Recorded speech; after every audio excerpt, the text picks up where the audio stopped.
Picking your favorite doesn't always have to mean picking what you think is the best or what is the most popular. Your favorite anime is Death Note or Full Metal Alchemist Brotherhood? Safe, but I respect it. Oh, your favorite TV show is The Office? That's fine, but I'm swiping left on your profile because there's nothing interesting about liking The Office, having a dog, and wanting to go on adventures. How many of there are you? When the question, what's your favorite Sonic game, comes up, the answers that you're usually going to hear are Sonic 3 and Knuckles, Sonic Adventure 2, or maybe even Sonic Mania. If someone's answer is Sonic 06, then you pat them on the shoulder, tell them to get some help with a warm but slightly condescending look on your face, and then never talk to them again. But there is another answer to this relationship-defining question that you hear more often than you'd expect.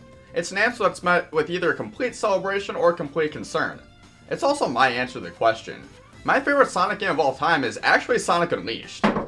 Hey, Reed, are you feeling okay, buddy? I heard you say that Sonic Unleashed was your favorite Sonic game. It's actually a good It's the game. one with the Werehog. Yes, I know. Werehog, Yes, it's a it's big not that beast bad. boy. Yeah, it's not that bad. Like, you need to be aware of the Werehog. I know! It's a fucking Werehog! Saying you love Sonic Unleashed is kind of like loving a significant other. Nobody is perfect and everyone has flaws. But while your girlfriend Chastity has a foot fetish and 15 pairs of shoes that she's never worn, Sonic Unleashed has this guy. When the game first released, Unleashed had very mixed reviews because of the night stages and Werehog mechanics. I think the goal of them is to be a change of pace from the traditional Sonic day stages like Tails and Knuckles levels in Adventure 2. But the balance of the day and night stages is all wrong. Imagine if Meteor Hurt took 30 minutes to finish. Oh wait, it already does! I genuinely enjoyed the surprisingly deep Werehog combat system, but the night stages are often 4 or 5 times longer than the day stages. The endless brawling can break you later in the game with how annoying it is to hit the tiny dark fights and killer bee enemies. Also, you shouldn't have to run into every single chip help bubble to learn how to play the night levels properly.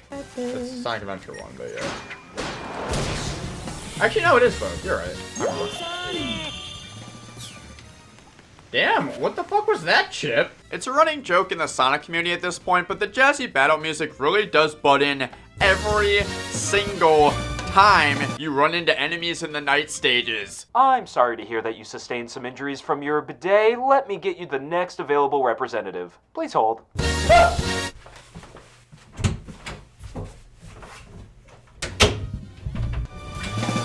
Nope.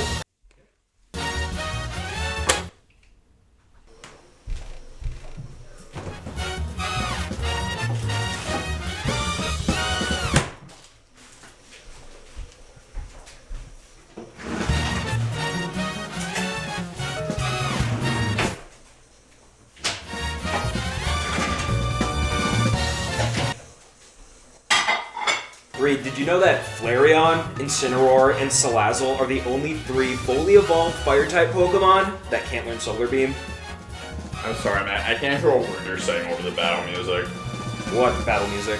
You can't hear it? The Werehog stages aren't the game's only problem. In fact, I don't even think they're the game's biggest one. Sonic Team decided to add a day and night medal system in Unleashed that requires you to collect a certain amount of each medal in order to unlock more levels in the game. This system makes sense in slower paced Mario games and the Werehog levels, but it takes some of the fun out of playing the day levels. Yes, a lot of the medals in the day stages are placed in locations that reward good platforming, but I felt like a dog on Unleashed with how I had to reel myself back from going too fast throughout my playthrough to make sure I didn't miss them. I mean, look at this shit.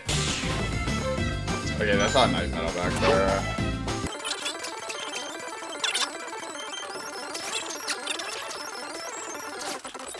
Okay, I think I have to like immediately go over there for that. I'm glad that they put more medals in the night stages, but what are some of these hiding spots? I found a medal in my underwear drawer. The medal system did make me slow down and appreciate the game more, but even with how meticulous I was in looking for medals, I still had to backtrack later in the game.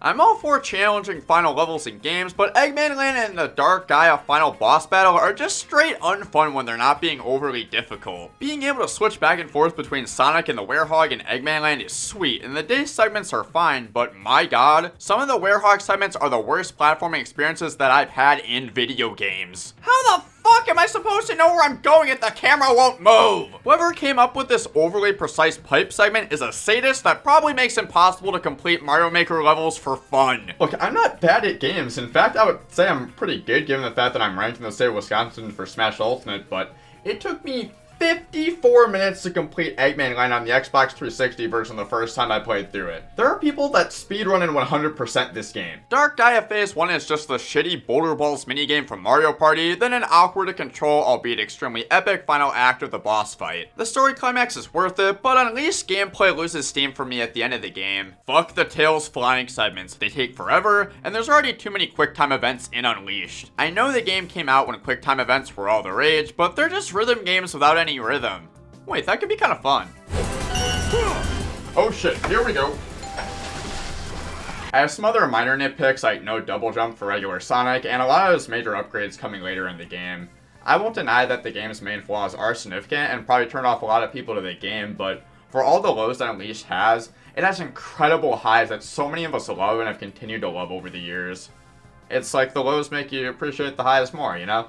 Can I say that? Does that work as justification? Whether you're playing through a day or night stage, the gameplay feels really smooth. I almost never felt like I was fighting the controls to get the game to do what I wanted, and it felt incredible to play. The day stages, oh, the day stages. Men only want one thing and it's fucking disgusting. Unleashed day stages are among the best level design in 3D Sonic, which I'll admit isn't necessarily saying much, but hey, Sonic Team did good here. The stages truly strike a balance of fun, challenge, and variety that the franchise has had a hard time replicating in 3D, which is why people constantly come back to this game. Despite Sonic's incredible high speed with the boost mechanic, it never feels overwhelming, and the setup of the levels rarely makes you feel like you should be holding down boost outside of very open segments. This is how you make great boost levels, but Sonic Team hasn't been able to recreate that magic since Unleashed outside of Generations. No, I don't think Colors is a very good game. Sorry, I already did a whole video on that. It says a lot about how ahead of its time Unleashed was that the gameplay only improves with each new generation of consoles. Even the Xbox 360, the console that I recorded this video on, sorry, I'm too poor to buy an Xbox Series whatever just to play Sonic Unleashed, please subscribe to make me I'm poor, can't keep up with the game and has frame rate issues pretty often. Unleashed came out over 10 years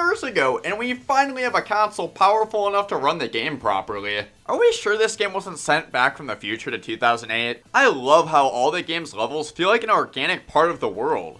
Within reason. Sorry boss, I couldn't get through the loop-de-loop on Rouge Street, so I'm gonna have to take Blaze Road. I'm not the biggest fan of having to explore an overworld to get to the levels in a Sonic game. I got lost constantly in Sonic Adventure 1, but the overworld in Unleashed definitely makes the world feel more immersive and real. Unleashed solves the problem of not knowing where to go next by having Professor Pickle available to ask whenever you need help. I love this feature. I've got videos to make and a life to not have. I can't be running around wondering where to go next. Say what you will about the human character designs, but they feel so much more believable to have Sonic standing next to than this or this. If they ever bring humans back into Sonic games, which I highly doubt at this point, thanks Izuka, I hope they use designs similar to these again. Either that or more anime style like Sonic X. My anime lookalike is Sam Speed. Of course, you can't have good world building without a great soundtrack.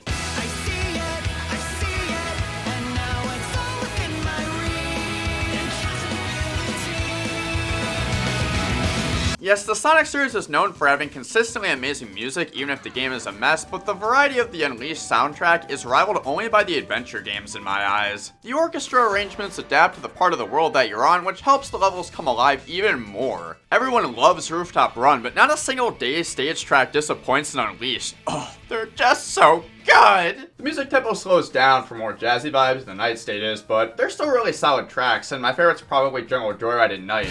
If I could hear it! Versus Perfect Dark Dia gives me chills every time I hear it, and it's my favorite non-vocal Sonic track, period. The fact that the Sonic Unleashed portion of the Sonic 30th Anniversary Orchestra sounds almost exactly the same as the original versions of the songs speaks volumes about how timeless the game's arrangements are. But it isn't only the gameplay and music that makes Unleashed my favorite Sonic game. If that's all it took, I would say Sonic Adventure 2. What has continued to make me love Unleashed over the years is the game's story. Adventure 2 really can't compete. For some reason, I'm not getting a signal from the 6 remaining Chaos Emeralds. Maybe Eggman took the emeralds into outer space. Outer space?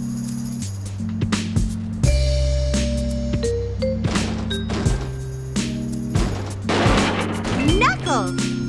Hey guys. I know the first thing that comes to mind for people when it comes to Sonic games is rarely the story, but that's what's kept me concerningly loyal to the Sonic franchise through its ups and downs. I walked the soccer line of seen as popular but excluded by the popular kids outside of school in high school by the end of it. Sonic X and Smash 4 really got me through that hard time in my life because being able to play as and watch Sonic just felt like hanging out with a friend to me. I became attached to him, and not just because of his games. Sonic's enduring positivity and never give up attitude continues to inspire me every day, even now.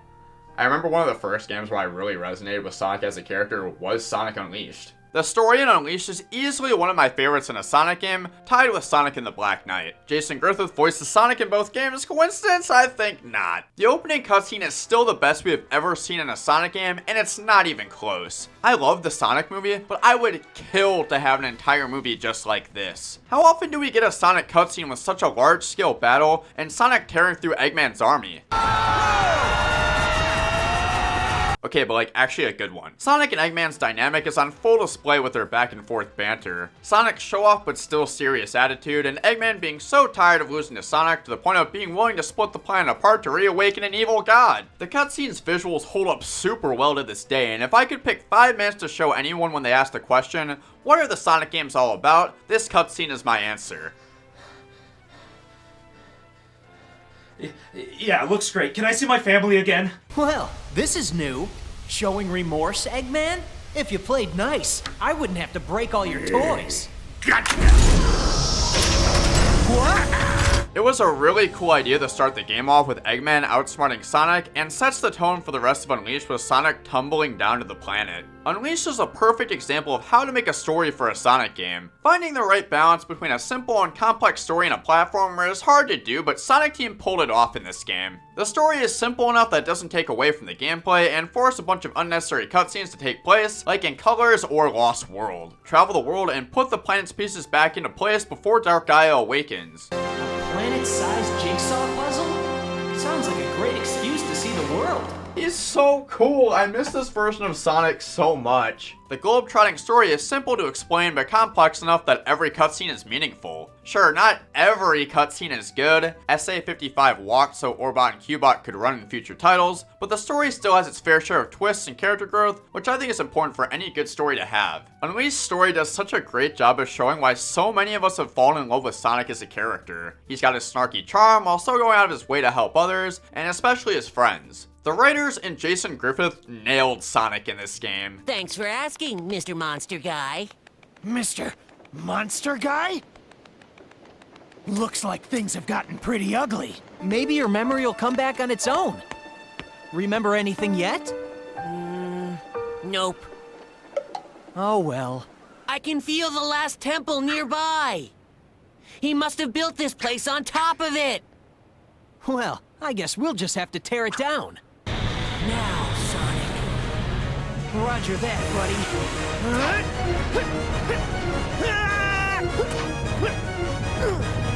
Time for the big finale.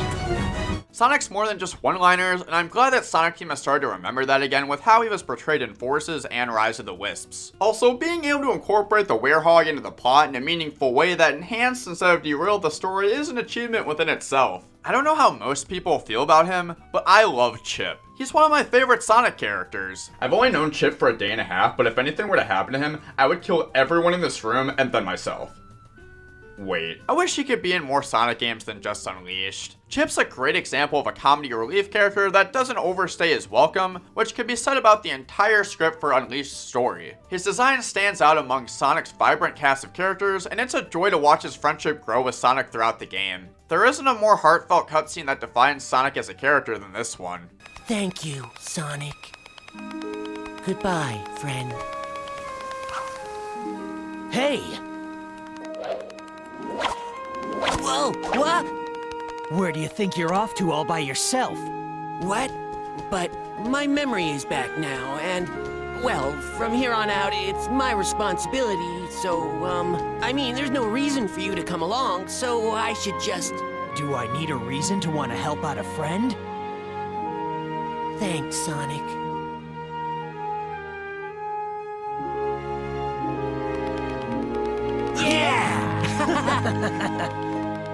Dude, are you crying?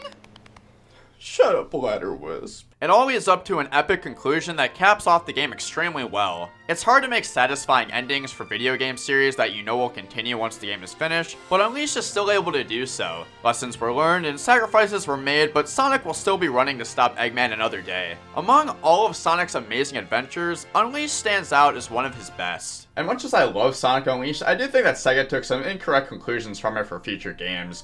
A Sonic game doesn't have to have only Sonic playable, have the boost mechanic, and very few of Sonic's friends in it to be good. What made Sonic Unleashed great despite its flaws was the level design, smooth controls, amazing music, and an incredible story. Even if we don't get another Sonic game with the amount of heart that Unleashed has put into it, we'll always have that game to come back to. No matter what the future holds for Sonic, I don't see my love for the character and his games changing anytime soon. I'm not planning on going anywhere, and I'm sure a lot of you guys feel the same way too. Oh god damn it!